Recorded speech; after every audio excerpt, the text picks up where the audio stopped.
Match रहा, दिल्ली ने काफी अच्छा स्कोर बना लिया था, पार स्कोर से ऊपर दिल्ली ने बना लिया था। ओपनिंग जोड़ी में भी दिल्ली ने आज चेंज किया, जैक फ्रेजर, मैकगर्क आए थे, फिर से हमें पृथ्वी शॉ देखने को नहीं मिले, अभिषेक पोरेल आए थे। अभिषेक पोरेल का पहला मैच देख रही हूं मैं जो अच्छा खासा गया, पहली 50 उन्होंने लगाई आईपीएल 2024 में, और शायद अपने करियर की भी, आईपीएल करियर की भी उन्होंने पहला अर्धशतक लगाया है। तो ये ओपनिंग जोड़ी ने आज समा बांध के रख दिया था बिल्कुल। और अभिषेक पोरेल ने कुछ जो कैमियो इनिंग थे वो पहले भी खेली थी, और जो ये जो लेफ्ट राइट कॉम्बिनेशन है, मुझे लगता है ये पहले अगर आजमा लेती दिल्ली तो हो सकता है रिजल्ट्स कुछ और भी अच्छे मिल जाते हैं आपको, क्योंकि अभिषेक पोरेल खेलने का अंदाज ही कुछ ऐसा है। उन्होंने बड़े अच्छे से शॉट्स खेले, लेकिन जैसे आपने कहा मैकगर्क ने, भाई उन्होंने तो उनका जो नेचुरल गेम है भाई वो देखते ही बनता है। और आज जिस तरह ट्रेंट बोल्ट ने गेंद डाल रहे थे, हालांकि एक जो पहली गेंद डाली थी इस पर थोड़ा सा चोट भी आई थी उनको, लेकिन उसके बाद जो उन्होंने टेम्पो सेट किया, फिर वो जो गियर बदले और उसके बाद जो शॉट्स लगाए, भाई मजा आ गया। आवेश खान की एक ही ओवर में ऐसी पिटाई की, चौके चौके चौके छक्के, कम से कम 30 के अराउंड उन्होंने रन्स मार दिए थे। आवेश खान को खूब पीटा था उन्होंने,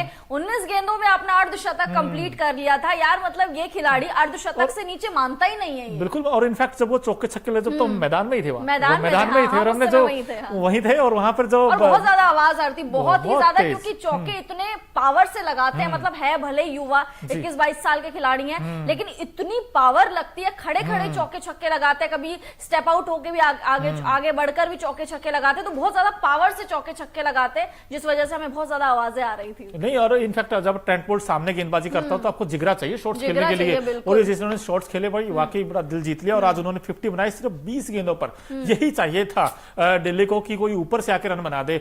मैकगर्क बार बार ये काम कर रहे हैं उनकी टीम के लिए, लेकिन आज देखिए जैसे आपने कहा वार्नर नहीं खेले थे, अभिषेक पोरेल ने 65 बना दिए। उसके बाद फिर नीचे से अगर देखें तो अक्षर पटेल को आज प्रमोट किया गया, लेकिन अक्षर कुछ खास कर नहीं पाए। उन्होंने 15 बनाए, 15 रन ऋषभ पंत ने बनाए, लेकिन ऋषभ पंत भी आज कहीं ना कहीं वो जो उनका जो शॉट खेलते हैं ना वो उड़ा इस तरीके का, भाई वो कई बार तो कामयाब भी होता है, लेकिन आज यूजी चाहल को फंस गए वो। बिल्कुल, लेकिन यूजी चाहल को फंस गए। पंत से काफी ज्यादा उम्मीदें थी कि भाई ये वाले मैदान में शायद पंत का सिक्का चमक जाए, क्योंकि पिछले मैचेस से हम देखते आ रहे हैं पंत काफी अच्छा परफॉर्म कर रहे हैं। बट ठीक है, आज के मैच में पंत नहीं चले तो T20 वर्ल्ड कप के लिहाज से संजू सैमसन काफी ज्यादा दमदार चल गए, तो पंत हल्का सा फ्लॉप होते हुए नजर आए। बट ठीक है, क्योंकि ऊपर से रन इतने बन चुके थे कि पंत फ्लॉप भी हो गए, अक्षर पटेल फ्लॉप भी हो गए, तो इतना ज्यादा फर्क नहीं पड़ा। अगर ऊपर से रन नहीं बनते तब पंत फ्लॉप होते या अक्षर फ्लॉप होते, आई थिंक बहुत ही ज्यादा इनको फर्क पड़ने वाला था और 200 तक नहीं पहुंचती है टीम। बिल्कुल, लेकिन दोस्तों आपने नोटिस किया होगा जब मैच स्टार्ट हुआ था तो कई लोगों ने कहा था कि भाई आज पंत का बल्ला चलेगा, कुछ लोग सैमसन का बल्ला चलेगा,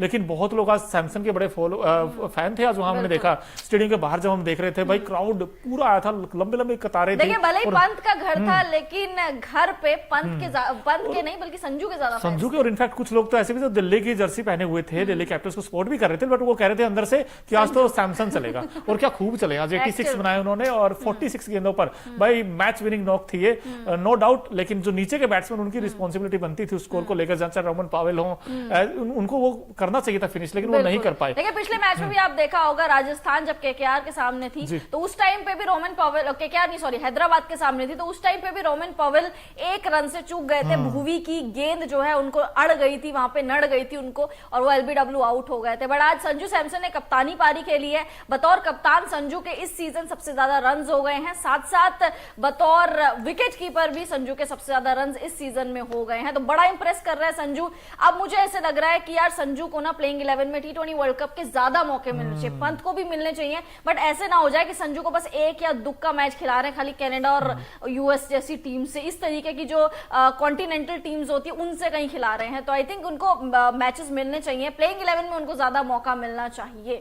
बिल्कुल बिल्कुल मिलना चाहिए। लेकिन भाई दोस्तों मुझे ऐसा लगता है, आप भी बताइए दोस्तों, कमेंट करते रहिए कि भाई संजू सैमसन का जो कैच था वही इस मैच का क्रूशियल था, क्योंकि वहां पर मैच पूरा पलटा है, क्योंकि एक तरफ लग रहा था कि सैमसन जिता देंगे मैच, आसानी के साथ जिता देंगे। जैसे वो शॉट्स खेल रहे थे, जैसे वो पुल शॉट बड़ा अच्छा खेलते हैं, विद द स्पिन बड़े अच्छे से शॉट्स लगा रहे थे, आज तो सैमसन शो हमें आज देखने को मिला। बिल्कुल सैमसन शो, और देखिए हम सैमसन से बिल्कुल अनऑर्थोडॉक्स क्रिकेटिंग शॉट्स की उम्मीद नहीं करते, जैसे सूर्या खेलते हैं, उनके प्रॉपर क्लास वाले शॉट्स होते हैं, डिसिप्लिनरी शॉट्स जिनको बोलते हैं, वैसे शॉट्स संजू सैमसन लगाते हैं। इस सीजन ये अच्छी बात है कि कंसिस्टेंटली परफॉर्म कर रहे हैं, लगातार तो नहीं, बट इस सीजन उन्होंने 5वां या अर्धशतक जमाया है, तो काफी ज्यादा कंसिस्टेंटली परफॉर्म कर रहे हैं। और संजू से हमेशा ये शिकायत रहती थी, पिछले सीजन भी आप उठा के देख लीजिए कि वो एक मैच में चल रहे हैं, फिर 3 मैच में फ्लॉप, फिर चौथे मैच में चल रहे हैं। बट आज या मतलब आज वाला मैच देख लीजिए या पिछले जितने भी राजस्थान ने मैच खेले हैं, सब में संजू ने थोड़ा बहुत कंट्रीब्यूट किया और आज तो सबसे ज्यादा कंट्रीब्यूट। और अच्छी बात क्या लगती है जब आप 221 का चेज करते हैं और उसमें अगर ओपनिंग ना चले, जिसमें बटलर ही फेल हो जाए, जायसवाल फेल हो जाए, फिर उसके बाद रन बनाना और एक एंड से बनाना। अब 200 जो दूसरे बैट्समैन है उन्होंने 20 का आंकड़ा तक नहीं छुआ है। अब यहाँ पर देखिए सैमसन अकेले खड़े रहे और उसके बाद अगर देखे रियान पराग जरूर 27 बनाए, लेकिन apart from that I think किसी की बैटिंग उस तरीके से आई नहीं। शुभम दुबे अब इनको बड़े लंबे लंबे छक्के मारे, इन्होंने चौके मारे एक और में। शिवम दुबे एक तरफ शुभम दुबे, बिल्कुल आज वो उनका भी कुछ ऐसे ही अंदाज है जैसे शिवम दुबे खेलते हैं, वही हाई बैकलिफ्ट के साथ चौके मारना। खलील अहमद जैसे एक फ्रंटलाइन गेंदबाज को जो डोमेस्टिक खेल के आता है ना उसके अलग ही दिख जाता है। देखिए शुभम दुबे अपना तीसरा मैच खेल रहे थे, बट आज उन्होंने जिस तरीके से परफॉर्म किया है वो साफ साफ दिख रहा था कि ये खिलाड़ी ए लिस्ट का धुरंधर है, ये खिलाड़ी डोमेस्टिक क्रिकेट काफी खेल के आया है। तो आई थिंक जो डोमेस्टिक खेलते हैं, जो तराशे जाते हैं वहां से, वो ऐसा ही परफॉर्म कर सकते हैं, चाहे वो शिवम दुबे हो फिर चाहे वो शुभम दुबे हो। तो एक दुबे जी वहां है, एक दुबे जी यहाँ है, दोनों को याद रखा जाएगा। उन्होंने भी अच्छा कंट्रीब्यूट किया। संजू सैमसन के साथ दुबे जी ने बहुत अच्छी पार्टनरशिप की। वो तो अगर विकेट नहीं खोते तो ये पार्टनरशिप लंबी चलती और आई थिंक दिल्ली को हार का सामना करना पड़ता। बट वही जैसे कि मोनू ने कहा, कंट्रोवर्शियल आउट शे होप का, ऑल्दो पैर लग रहा था कि बाउंड्री लाइन पे टच हो गया, एक एंगल से लग रहा था कि टच हो गया, दूसरे से लग रहा था कि नहीं टच हुआ।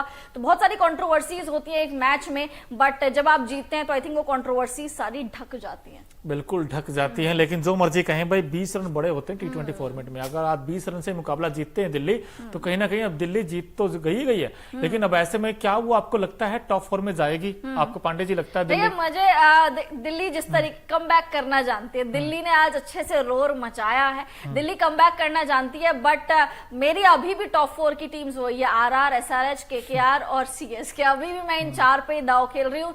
दिल्ली का कम मतलब जा सकती है, बट ये मेरे लिए ये 4 ही टीम्स है, ये 4 ही टीम है। लेकिन जो मर्जी कहें भाई, एक तो शेहोप ने बड़ी ही जगाई है, कहीं ना कहीं उम्मीद है। येलो जरूर पहना है, लेकिन भाई मैं चाहता हूँ एक्साइटिंग कॉन्टेस्ट हो टॉप 4 में। ऐसा ना हो कि यार एक तरफा मुकाबला में देखने को मिले। अभी क्या चल रहा था कि आरआर और केकेआर ऊपर नीचे थी, अब तो आरआर एक मैच और हार गई, अब केकेआर ने ठप्पा जमा लिया अपने नंबर 1 पर। और देखिए आज अगर जीत जाती तो क्यों लग जाता आरआर क्यों लगता, लेकिन वो क्यों कैसे लगने दें? सवाल तो ये क्यों लगने दें जी। तो यहाँ पर भाई ऋषभ पंत एंड कंपनी को आई थिंक क्रेडिट जाता है इस टीम को, और खासकर कुलदीप यादव ने भी आज विकेट्स लिया। बड़ा इंपॉर्टेंट विकेट था कुलदीप यादव ने वो आउट किया।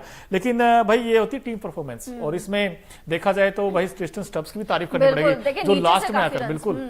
और हर मैच में, काफी मैचेस में ट्रिस्टन स्टब्स को हम भूल जाते हैं, नहीं होता, हम उनकी ज्यादा बातचीत नहीं करते, उतना ज्यादा ये नाम हाइलाइट्स में नहीं आता, चर्चा नहीं बटोरता।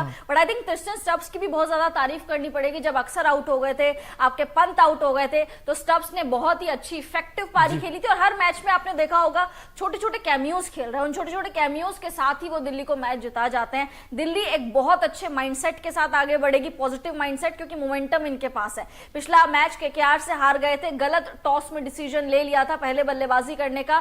यहां पे भी पहले बल्लेबाजी आई, टॉस भले ही हार गए थे, पहली बल्लेबाजी आई, लेकिन जिस तरीके से डिफेंड किया, और आई थिंक इस मैदान में लगातार चौथी बार कोई टीम डिफेंड करते हुए जीत रही है। मुझे लग रहा है अब सब सिनेरियो चेंज हो रहे हैं। कोटला में चेज होता था, बट कोटला में अब डिफेंड भी हो रहा है, तो ये चीज अलग हो गई। छोटा मैदान इसीलिए कह रहे थे कि हम चाहे भाई जैसे हम कहते थे ना गेंद ऊपर गई और छक्के के लिए जाएगी, लेकिन वहां पर भाई कैचेस भी हमें पकड़े को देखे, क्योंकि बड़े अच्छे से कैचेस पकड़े। और शेखोफ का जो कैच था, फिर से हम आपको बता रहे, वो कहीं ना कहीं भाई मैच का टर्निंग पॉइंट हो सकता है।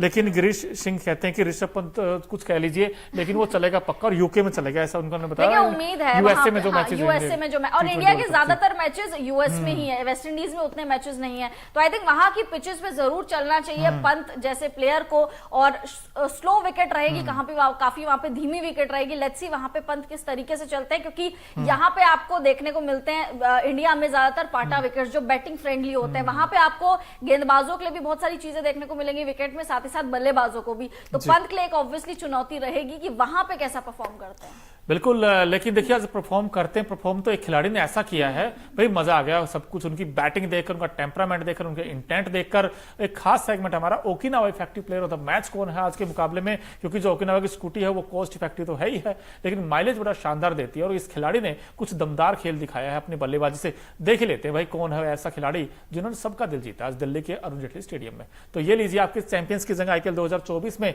नाम है जी Sanju Samson.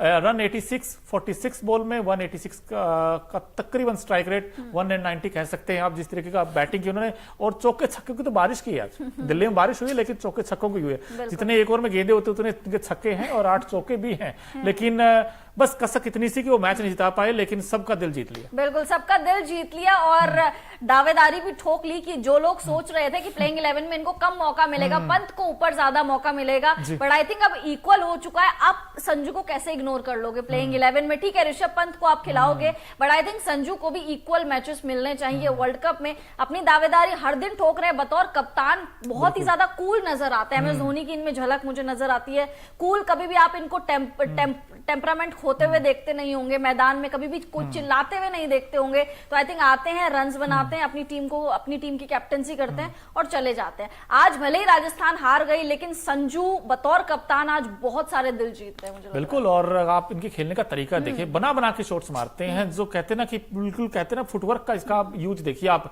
With the spin कितने अच्छे शॉट्स खेलते हैं और गेंद की लेंथ को बड़ा अच्छा पिक करते हैं। वही खिलाड़ी अच्छा लगता है जो गेंद की लेंथ को पहले से ही पिक कर ले, और इनमें वो काबिलियत है जिस तरीके के शॉट्स वो खेलते हैं। भाई मुझे तो बड़ा मजा आया इनकी बैटिंग देखकर। उम्मीद करते जैसे आपने कहा कि इनको प्लेइंग 11 में मौका मिलना चाहिए, क्योंकि अब डिबेटेबल रहेगा ये पॉइंट्स कि भाई संजू वर्सेस ऋषभ पंत, क्योंकि आईपीएल 2024 में संजू सैमसन के ज्यादा रन है as compare to Rishabh Pant के, और टॉप 5 में भी आई थिंक आ गए बल्लेबाज, टॉप 5 में भी आ गए बिल्कुल। और देखिए बतौर कप्तान भी इनके ज्यादा रन है, बतौर विकेट कीपर भी इनके ज्यादा रन है पंत से।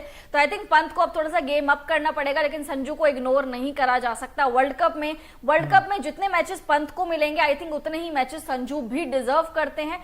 दरवाजा खटखटा के नहीं, दरवाजा तोड़ के अंदर आए हैं संजू सैमसन और बोला है कि भैया मुझे ले लो और मुझे प्लेइंग 11 में खिलाओ। बिल्कुल, ये तो खैर वक्त ही बताएगा भाई किसे प्लेइंग 11 में मौका मिलेगा, लेकिन कहीं ना कहीं उन्होंने, और आज अश्विन ने गेंदबाजी अच्छी की है। अश्विन बिल्कुल आज अश्विन छाए हैं, उन्होंने जिस तरीके की गेंदबाजी की है, और 3 विकेट हम लोग बातचीत कर रहे थे कि अश्विन उस तरीके से गेंदबाजी नहीं कर रहे। यूजी चहल अच्छी गेंदबाजी कर रहे हैं या आवेश खान अच्छी कर रहे हैं, बट आई थिंक आज अश्विन ने दिखा दिया। स्पिन फ्रेंडली विकेट रहता है हमेशा से कोटला का, स्पिनर्स को ज्यादा तवज्जो मिलता है यहाँ पे, और अश्विन ने 3 विकेट लेके वो चीज दिखा दी कि क्यों मुझे काफी ज्यादा अच्छा माना जाता है। तो आई थिंक अश्विन ने आज जबरदस्त गेंदबाजी की, जिस तरीके, और इकोनॉमिकल देखे 6 की इकोनॉमी से उन्होंने गेंदबाजी करी है। 6 की इकोनॉमी T20 में काफी अच्छी साबित होती, काफी अच्छी मानी जाती है। तो काफी जबरदस्त उन्होंने गेंदबाजी करी है। बिल्कुल जबरदस्त गेंदबाजी की है, लेकिन भाई अभिषेक पोरेल ने भी बड़ी जबरदस्त बैटिंग की थी आज। अक्सर ये काम कर देते हैं, लेकिन आज किया नहीं, इन्होंने सिर्फ 50 नहीं बनाए। लेकिन जो मर्जी कहें, जब आपकी जीत आती है तो फिर आप माइनस बड़े कम देखते हो, लेकिन जो मर्जी कहे, लेकिन बटलर का भी जोश कहीं ना कहीं शांत हो गया। देखिए आप तो कुछ ही दिनों के मेहमान है, मतलब आईपीएल में कुछ ही दिनों के मेहमान है, क्योंकि इंग्लैंड के सारे प्लेयर्स को वापस जाना पड़ेगा। तो आई थिंक बटलर थोड़े से फीके नजर आए। अश्विन ने काफी अच्छी गेंदबाजी करी, 4 ओवर डाले, मात्र 24 रन इन्होंने लुटाए। इकोनॉमी देखिए 6 की इकोनॉमी, मतलब वाओ वाली इकोनॉमी है ये। रियान पराग की आग नहीं आज हमें देखने को मिली। 27 रन 22 बॉलों में, यानी रन बॉल इन्होंने खेला। 122 की स्ट्राइक रेट से, जनरली आप रियान पराग से 122 की स्ट्राइक रेट इस सीजन एक्सपेक्ट नहीं करते हो। साथ साथ जायसवाल है, फीके नजर आए बहुत ही ज्यादा। 200 का स्ट्राइक रेट तो था, बट वो हटा दीजिए, सिर्फ 4 रन इन्होंने बनाए हैं। तो आई थिंक जायसवाल को भी अपना गेम ऑन करना पड़ेगा, अप करना पड़ेगा। देखिए आपने आरआर की हम बात करते हैं ना, जब एक ही वीक लिंक था वो था रविचंद्रन अश्विन। अब उनका नाम ही अश्विन है, विन जीत में उनके नाम में विन है यार, जीत लीजिए। तो आई थिंक अब लगता है कि भाई आरआर की टीम के सारे मैच विनर हैं। लेकिन आज दोस्तों ने मैच में बहुत कुछ देखा है, और अब अरुण जेटली स्टेडियम हो तो वैसे भी दिल्ली दिल वालों की है, तो वहां पे दिल खोलकर लोग आए थे वहां देखने के लिए। अगर आपने कुछ मिस कर दिया ना, तो हम वो काम आपका कर देंगे। हमारा एक खास सेगमेंट है Okinawa colourful moment of the match क्या क्या है, क्योंकि आज के मैच में बड़े रंग बिखरे हैं। वैसे तो जो ओकिनावा की स्कूटी वो 7 से 8 कलर्स में आती है, कोई येलो खरीदेगा, कोई नीला खरीदेगा, कोई पीला, आप खरीद सकते हो वैसे, बिल्कुल, क्योंकि कॉस्ट इफेक्टिव है इसलिए। तो आज के मैच में क्या क्या रंग बरसे देख लेते हैं भाई, क्या क्या रंग हमें देखने को मिले। अब ये जो पहली पिक्चर है बड़ी जबरदस्त थी, जिसमें कि Brian Lara, the great Brian Lara Sangakkara के साथ हमें नजर आए। और इसके अलावा देखिए भाई दिल्ली रोर मचाया, दिल्ली ने देखे झंडा फहरा रहे हैं दिल्ली के सारे फैंस। और ये देखिए डेविड वार्नर को प्लीज यार इंडिया का आधार कार्ड दे दीजिए, क्योंकि ये खिलाड़ी ऐसा है, इतने फैंस है इंडिया में, इतने फैंस है, इतने इनके ऑस्ट्रेलिया में फैंस नहीं होंगे। तो डेविड वार्नर यहाँ पे जो बाउंड्री में जो लड़के खड़े होते हैं, जिनको बॉल बॉय कहते